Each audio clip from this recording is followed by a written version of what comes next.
Salut tout le monde, nouvelle vidéo, donc cette fois-ci c'est l'épisode 7 de la bourse, donc n'hésite pas à t'abonner, à liker, à partager. Merci de ton soutien. Donc l'économie et la bourse dans cet épisode 7. Donc la relation entre l'économie et la bourse, c'est un couple instable on va dire. Donc l'économie, on va parler surtout du produit intérieur brut. Donc qu'est-ce que c'est le produit intérieur brut? C'est ce qui fait la richesse d'une nation, hein, comme par exemple la France. Et donc concrètement, par exemple, si vous prenez un minerai, vous arrivez à le transformer en fer, ça va apporter ce qu'on appelle la valeur ajoutée. Et ce fer, si vous arrivez à faire une poutrelle ou un rail, bah, ça va ajouter encore de la valeur ajoutée. Donc ça va créer de la richesse. Et il faut savoir que la bourse, justement, elle agit, on va dire, un peu indépendamment du PIB. Donc, quand on parle d'économie, ça, c'est pas forcément lié à la bourse.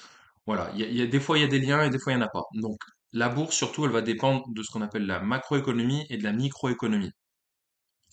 Si on prend la macroéconomie, on va s'intéresser surtout en tant qu'actionnaire à l'inflation et à la déflation.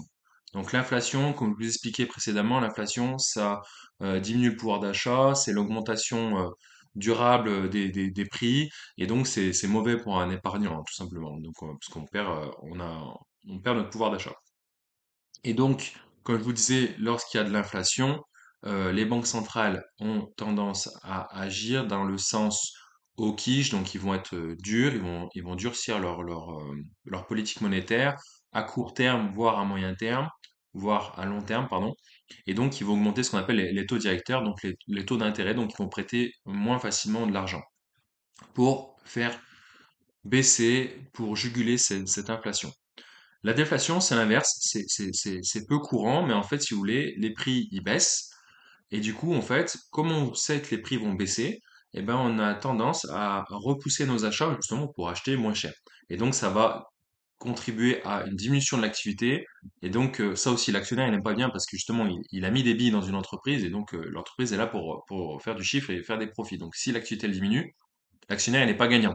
Donc, il faut trouver un équilibre entre les deux. Et donc, c'est surtout ce qui intéresse l'actionnaire, c'est ce qu'on appelle une inflation, on va dire, modérée. Donc, comme si vous mettez de l'huile pour que le moteur ne rouille pas. Donc, vous mettez de l'huile dans les rouages suffisamment pour que ça tourne bien. Et donc, il y a une croissance correcte de l'activité. Voilà, sans emballement, mais en même temps sans ralentissement brutal. Donc, l'actionnaire, il vit avec cette peur qu'à un moment donné, ben, l'inflation monte ou l'activité ralentit. Donc, il faut bien surveiller cela. Et donc, pourquoi la bourse ne fonctionne pas toujours dans le même sens que la macroéconomie? Des fois, on donne une mauvaise nouvelle en termes de PIB, de dette de l'État, et en fait, les actions continuent de monter, la bourse continue de monter. Et bien tout simplement parce qu'en fait, déjà, les actionnaires, ils regardent la macroéconomie, certes, mais ils regardent aussi la microéconomie. Donc, ils vont regarder les entreprises dans lesquelles où ils sont actionnaires, et ils vont surtout regarder les bénéfices créés par l'entreprise. Donc en fait, ils vont surtout s'intéresser à ce qu'on appelle au bénéfice net par action. Voilà, donc c'est important à regarder, le bénéfice net par action, quand vous faites l'analyse fondamentale d'une entreprise, et résultat d'exploitation. Alors en anglais, vous verrez, il y a le mot EBITDA, donc EBITDA. Donc ça veut dire en anglais Earning Before euh, EBITDA, earning before, euh, je sais plus le I, le T c'est taxe, dépréciation et amortization. Donc c'est les bénéfices euh, avant les impôts, avant les intérêts, pardon, voilà, le I c'est intérêt, EBITDA, donc c'est les bénéfices, et on regarde surtout l'EBITDA, donc les bénéfices avant intérêts impôts, dépréciation et amortissement de l'entreprise. Et donc, ça, si c'est positif, ou ça a tendance à croître avec le temps, bah, c'est bien pour l'actionnaire. Donc l'actionnaire, il dit, tiens, je vais continuer à mettre des billes parce que la boîte, elle génère des profits. Il y a également ce qu'on appelle le PER. Donc c'est en anglais, ça veut dire Price Earning Ratio. Donc en fait, c'est le ratio course au bénéfice. C'est-à-dire qu'en fait, il faut pas acheter une action trop chère ou ou pas assez cher, mais enfin, surtout, faut pas l'acheter trop cher. Donc, faut pas acheter une action qui est surévaluée. Comment on voit si l'action elle est considérée comme surévaluée? Ben, on regarde ce price earning ratio, ce PER.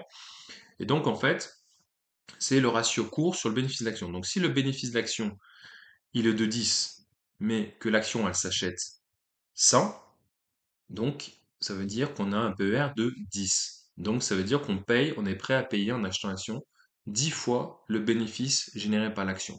Si je vous donne l'exemple de LVMH, le PER, il est de 30. Ça veut dire que les gens, ils sont prêts à acheter l'action 30 fois plus cher que ce que générerait l'entreprise comme bénéfice par action. Si vous prenez Hermès, c'est un PER de 60. Apple, ça doit être pas loin aussi. Voilà. Stellantis, c'est un PER de 4. Donc c'est pour ça que les gens ils disent mais ouais mais Stellantis c'est une bonne boîte et tout parce que voilà elle est pas trop chère et tout, faut y aller. Bon, il y a d'autres éléments à prendre en compte, hein, faut pas juste regarder le price earning ratio. Voilà, donc ça c'est pour la parenthèse économie et bourse. C'est déjà la fin de cette vidéo. N'hésite pas à nouveau à t'abonner, à liker et à partager. Et puis je te dis à bientôt pour une nouvelle vidéo. Salut!